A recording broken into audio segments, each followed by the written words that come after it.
اعوذ باللہ من الشیطان الرجیم بسم اللہ الرحمن الرحیم رب اشرح لی صدری ویسر لی امری واحلل عقدۃ من لسانی یفقہوا قولی رب زدنی علما۔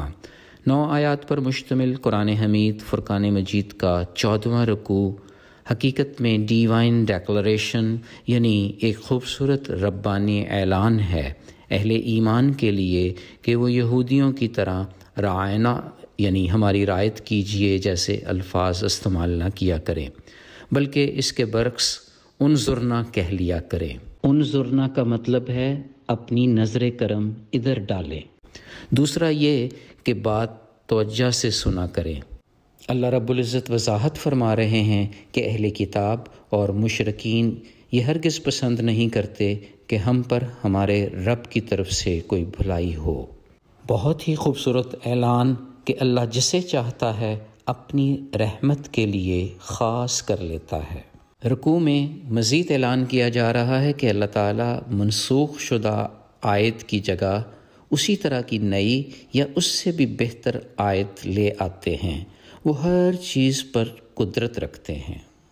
ہم یہ بات بھی جان گئے کہ زمین و آسمان کی بادشاہت اللہ کے لیے ہے، اللہ کے سوا ہمارا کوئی حمایتی یا مددگار نہیں۔ اس رکوع میں اللہ رب العزت برملا اعلان فرما رہے ہیں کہ حضرت موسیٰ علیہ السلام کی قوم کی مانند فضول سوالات کرنے سے گریز کرو۔ اس خدشے کا بھی اظہار کیا جا رہا ہے کہ اہل کتاب میں سے کچھ لوگ اپنے سینوں میں حسد رکھنے کی وجہ سے تمہیں پھر سے کافر بنا سکتے ہیں۔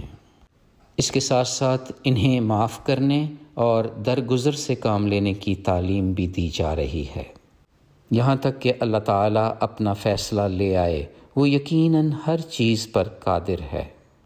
پھر اسی رکوع میں نماز قائم کرنے، زکوٰۃ دینے کی تعلیم دی گئی ہے۔ اللہ تعالیٰ ہر اچھے عمل کا بدلہ ضرور دیتے ہیں، بے شک وہ ہمارے اعمال سے بخوبی آگاہ ہیں۔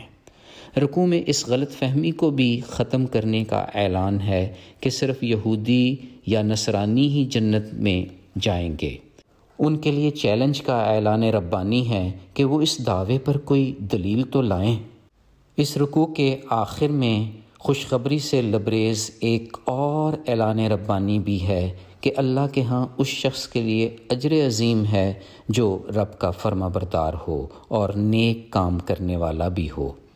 ایسے شخص کو مستقبل کا نہ کوئی خوف ہوگا، نہ گزری ہوئی چیزوں کا غم رہے گا۔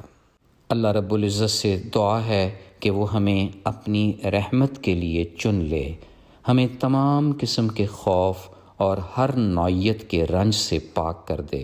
آمین یا رب العالمین۔ سبحان ربک رب العزت عما یصفون وسلام علی المرسلین والحمد للہ رب العالمین۔ فی امان اللہ۔ اللہ حافظ۔